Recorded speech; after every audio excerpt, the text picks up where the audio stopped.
Good morning, everyone. I'd like to thank you for joining us today. My name is Colette LeBlanc, my colleagues Brittany LeBlanc and Jamie LeBlanc, and I would like to speak to you today on why businesses should be involved in planning the goals for higher education. First, I'd like to discuss the state of the economy. The economy will feel the effects of the recession that was ended last summer for some time. The national debt continues to rise. It is currently $13.2 trillion and counting, and the U.S. debt is expected to rise to $19.6 trillion by 2015. During the last several years, the local coastal areas have been impacted by several hurricanes such as Katrina, Gustav, and Ike. The combined devastation from the hurricanes and the decline of the economy has business leaders making critical financial decisions. With unemployment rates at an all-time high, people are finding it hard to pay their debt obligations. Financial institutions are now faced with these defaulting loans, making it impossible for them to carry the burden. Interest rates were drastically lowered by the Federal Reserve in an effort to stimulate the economy, but it proved ineffective. The natural disasters and increased national debt has led to an unstable economy. This unstable economy is affecting colleges. The credit crisis has made it difficult for both colleges and students to receive money. Many colleges invest in common fund. They use those assets to pay for a number of things ranging from payroll to construction projects. But colleges and universities were surprised when Wachovia Bank froze the short-term funds that these institutions had invested in through Common Fund. This crisis has also had a negative effect on the institutions that lend money to students. There is a federal guarantee program that matches students with lenders, but because of the credit crisis, many lenders withdrew from the program. Private loans to students have also decreased. This caused the government to increase the amount of direct loans given to students through the federal guarantee program. Although higher education has a place in every state's budget, most states do not have a backup plan set in place for situations such as this. There is a fund that the state could dip into to help with the budget cuts in higher education. It's called the Budget Stabilization Fund, also known as a rainy day fund, which contains more than $700 million. Senator Mike Michaud agrees with the legislator using state so-called rainy day funds for higher education's budget cuts, but many House leaders oppose using this fund. So in order for colleges to deal with this economic situation, they will have to face the major cutbacks. These cutbacks are already affecting colleges. The cutbacks have led colleges to making drastic changes in their budgets. For example, Nicholls State's funding was reduced by the state by $7.29 million, which is approximately 20% of their previous funding. Many colleges were forced to cut back on employees, classes, and even professors. Some colleges had to cut entire curriculums out of their offered degree program. Nicholls State was forced to eliminate 7 academic programs and 4 concentrations because of budget cuts. Nicholls was also forced to eliminate a total of 51 field positions and 25 vacant positions, totaling over $4 million in personnel costs. The cutbacks of these professors affected not only the students, but the remaining professors as well. It puts a lot of pressure and more work on these professors because it gives them more students to teach, as well as more papers to grade. This takes away from the available time professors have for students who need extra help. Now I'm going to turn it over to Jamie LeBlanc. Hi, my name's Jamie LeBlanc. A lot of students choose to go to college after they graduate from high school. These students choose to go to college because they have a long-term career goal that they wish to fulfill, and they feel by furthering their education and going to college, their chances of doing this are increased. They go to college and they learn a specific set of skills towards the career of their choice. Today, employers are focusing more on 4-year degrees and less on 2-year degrees. They are also looking less and less at high school diplomas. They want to see that degree.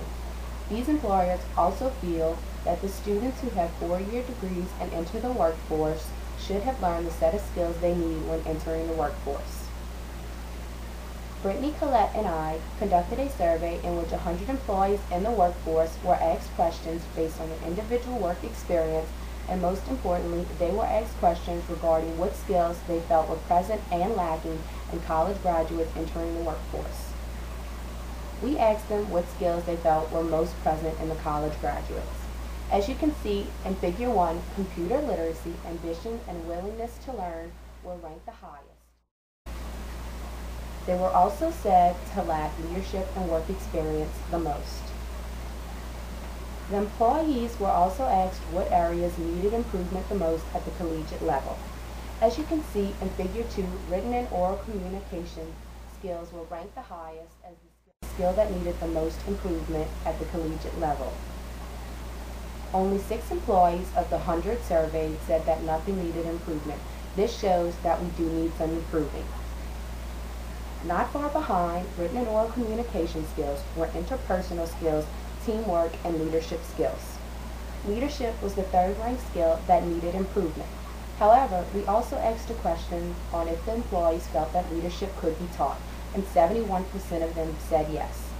Currently, there are leadership development programs in place. These programs are put in place to help college students find their hidden capabilities that they are unaware of.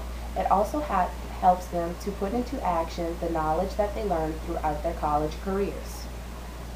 As I mentioned earlier, work experience was said to be lacking in the college students entering the workforce.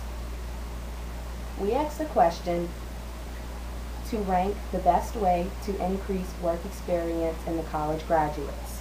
They were given 4 choices and they were asked to rank them 1 through 4, with 4 being the lowest and 1 being the highest. Their choices were an internship, apprenticeship, collegiate training, and assistant to positions. Leadership was chosen number 1 the most number of times. This shows that employees feel that leadership would be the best way for college graduates who are about to enter the workforce to learn the work experience that they need. I will now hand you over to Brittany. Hi, I'm Brittany Labat. With colleges facing severe cutbacks, they are in need of help from you and your business. Companies such as ExxonMobil have already begun helping schools with funding. According to BusinessWire.com, ExxonMobil donates to colleges on a 3-to-1 basis. For every dollar an employee or retiree donates, ExxonMobil donates $3. To date, ExxonMobil and its employees have donated a total of $2.6 million to local colleges and universities in Louisiana. Some of the receiving colleges included Nicholls State University, Loyola University, Tulane University, and 16 others. However, this process may not be right for you and your business, but there are many other ways that you can consider. Most colleges also accept physical donations.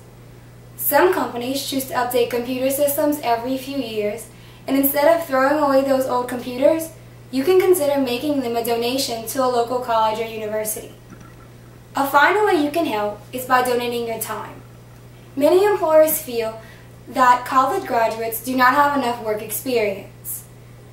As a business, you can consider offering internships, apprenticeships, or assistant to positions. This not only helps students gain valuable work experience, but it may also provide you with a successful employee. Any of these options can be very valuable to colleges and students. Through all of our research, we have concluded that businesses feel that there are areas that require improvement from colleges.